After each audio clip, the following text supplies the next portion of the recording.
it's Amanda here, and today we're doing a little ColourPop BYOP video. I'm revisiting a video that I did about a year ago, almost exactly a year ago, where I tried to build the perfect ColourPop palette based on some questions that I posted on my Instagram stories. I used the answers from those polls to build a custom ColourPop palette. I thought it would be interesting to ask the same questions a year later. My Instagram following has grown quite a bit, and my personal style has evolved, of course, over the past year. I kind of assumed that my audience's answers would reflect that, and boy was I wrong. I asked almost the exact same questions, and I got pretty much the exact same answers. However, I decided to go ahead and use those same answers and try to build a really different palette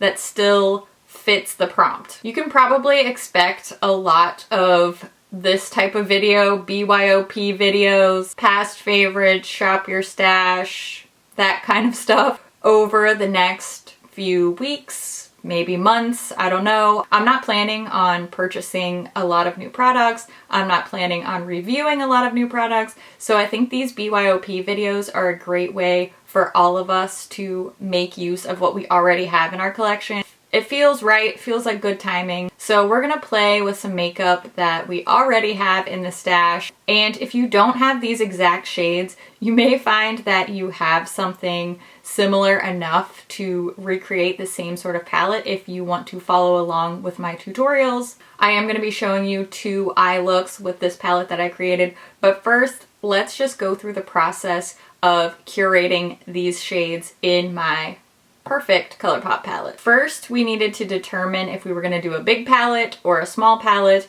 The answer was overwhelmingly smaller. This is really perfect for me. I'm glad this was the answer because the 12 pan is my favorite BYOP format to work with. Now that we know how many shades we're going to have in our palette, we need to figure out what ratio of mattes and shimmers we're gonna have. So I asked, do you prefer more mattes, more shimmers, an even split, or multiple finishes? And even split got the most votes. Again, very happy about this because when I build palettes for myself, I like to do half matte and half shimmer. So we're gonna get 6 mattes and 6 shimmers in this palette. Now that we know the size of the palette and the ratio of finishes, we're gonna start getting into color story, and I asked some broad questions and some specific questions. So we'll go through the broader questions first. I needed to know if we were gonna go more neutral or more colorful, and it was about a 60-40 split.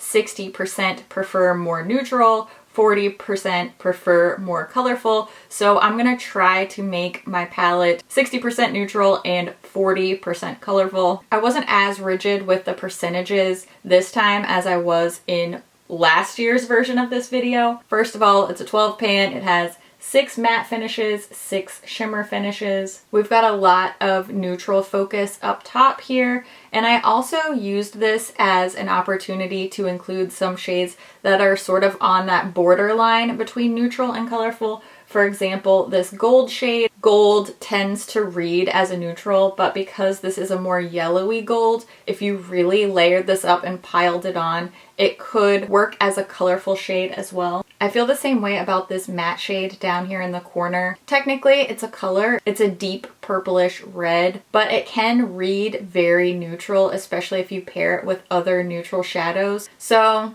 while I wasn't scientific about the percentages in this palette, I did really use that information to guide my choices. Next, for our broad color story questions, I asked, do you prefer warm tones, cool tones, or a mix of both?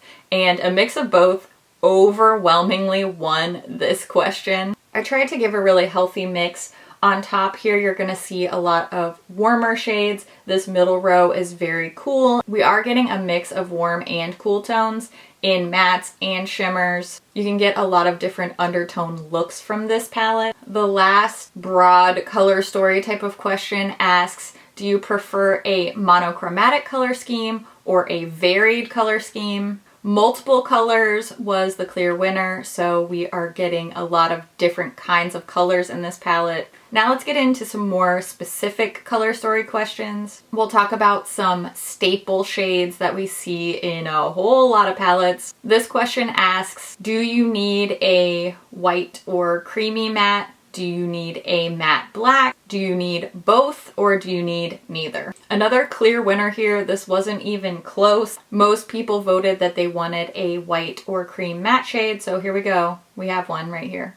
Here it is. That made it pretty easy. Next, I asked about a pop of color. Do you love it, or are you over it? This one was a little bit closer, but in general, we still love it. Sort of a few pops of color here. I think that this purple matte shade really stands out. When I was designing this duochrome green shade that I am wearing on my eyes right now, really serves as the pop of color in this palette. I knew I didn't want to do a blue pop of color. There is a question about that later we'll get to, but this green is the pop of color. The last 5 questions just asked to choose between 2 different colors. So this is sort of the last piece of the puzzle that helped me choose all the shades that I put into the palette. Between pink and orange, pink was the winner, so we have a couple little pink shades down here. Between blue and purple, purple really took the cake, so we have some purpley vibes over here. Green and yellow was a really close call. So I did choose this green shade as my pop of color, but I sort of gave a nod to all those yellow voters with this gold shade. Between red and brown, brown really destroyed red. So we have a couple of brown shades up here. And the last color specific question was gold or silver, and gold was the winner. So we have this bright yellowy gold shade included in the palette. Now you know how and why I chose all the shades in this perfect BYOP. I'm gonna go ahead and show you a close-up of the palette now with all the shade names. That way, if you want to recreate this palette, you'll have all the shade names all in one. You can either pause and take a screenshot or write down the shades that you're interested in. But this is the time that you're gonna see all the shade names laid out for you. I'm also gonna go ahead and show you a quick arm swatch of this entire palette color story. That way you can see how all these shades look together side by side, applied to the skin. This is a great way to get the vibe of a palette. Sometimes looking at them in the pans doesn't really do it for me. I like to see the whole thing swatched together. So here is an arm swatch of this year's perfect palette. Now that you've seen all the shades, why I chose them, how I got there, I want to show you 2 different tutorials using this palette to get 2 very different looks. Of course, one is the eye look that I'm wearing today, this warm, really green gold toasty type of look. I'm also going to show you a more pink and purple look. That is the eye look that I was wearing in my Samantha March and Ofra collection video. So let's take a look at both of those eye looks now, and then I'll wrap up everything at the end. I'm starting my eye look by priming my eyes with my favorite eye base. It's the MAC Paint Pot in the shade Painterly. Then in both tutorials, I'm going to set that eye base using this light matte shade called Hear Me Out for a nice smooth surface to work on. Now in this pink and purple look, I'm using this matte shade called Chic Happens as my transition shade. So I'm building that first into the crease area, making sure that I blend upwards towards my brow bone. And I'm also going to use that same shade on a small flat brush for my lower lash line, just right along the outer part of those lower lashes. Next, for some depth and some drama, I'm mixing these 2 matte shades called Try Me and Sleeper, just applying those with a small fluffy brush. And I am going to go back and blend more later, so I'm not being too precise. Now I'm going back in with Chic Happens to really blend that crease area. Now it's time to brighten things up, so I'm going to take this bright fuchsia pink shade called Sincerely. Using a flat brush, I'm really packing that over the rest of my eyelid and getting a nice intense pink look, kind of Barbie vibes right now. Then I'm going to go back in with that combo Try Me and Sleeper with the same flat brush. And I know I got a little blurry here, but I'm really adding some dark depth to that outer part, and then just went in with no additional product to make sure everything's blended together. Now I'm taking Mr. Sandman on my finger and really gently tapping that across the center part of my lid. I didn't want to disturb the bright color underneath, just wanted to add some shine. And I'm also adding shine to the inner corner of my eye with my pinky using the shade The Most.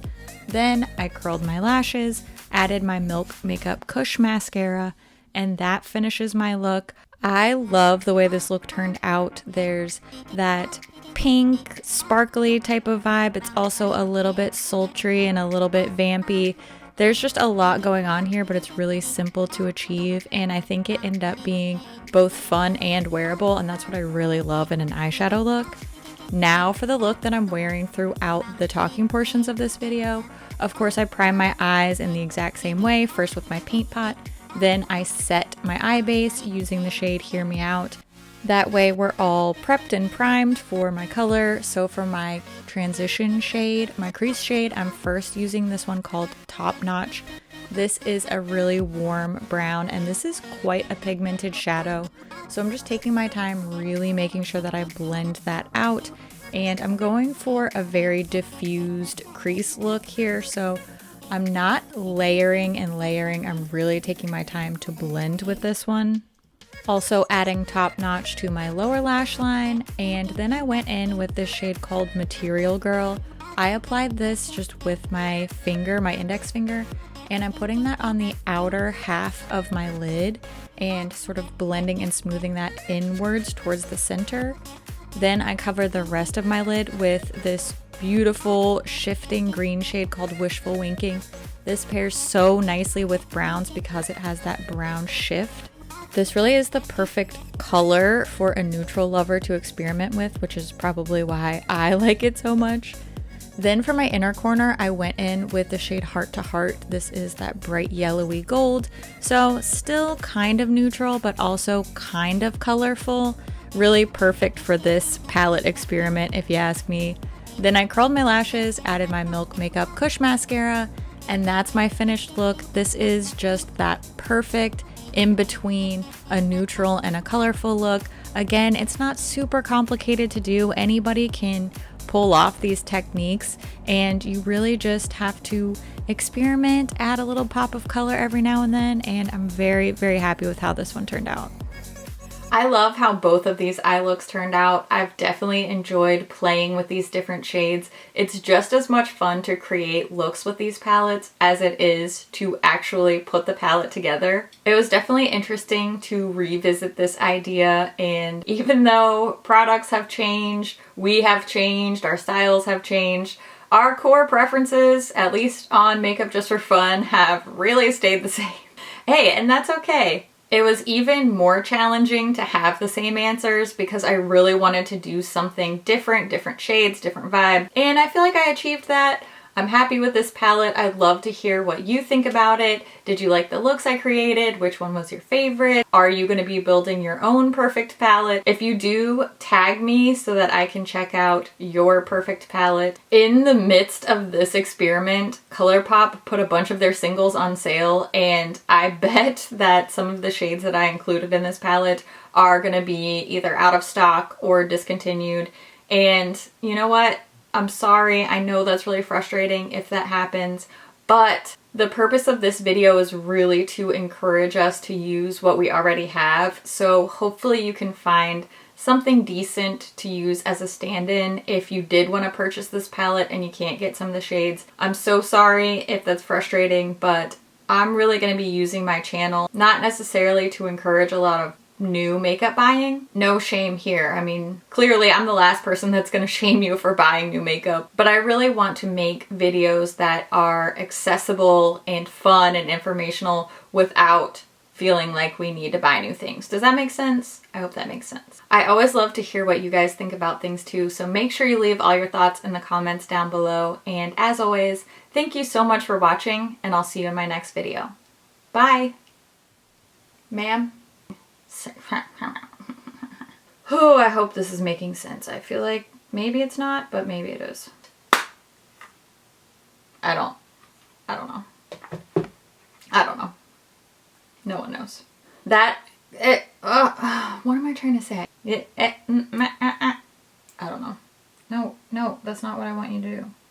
Do I make sense when I speak words? That's the $1,000,000 question. I've been wearing so much green eyeshadow this past month. Who am I? This shade called Wishful Winking though is one of my favorite green shades ever, which I know that isn't saying much because it's not like I have a whole slew of favorite greens, but if I did, this would be at the top. Pop Purple Palette. Perfect palette, not purple palette. There's purple in the palette, but it's not a perfect purple. Dang it!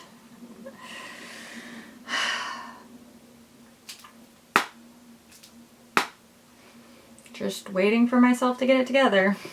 Any day now. Queen of Rambles. Maybe I should change my channel name to that. Okay. Okay, bye.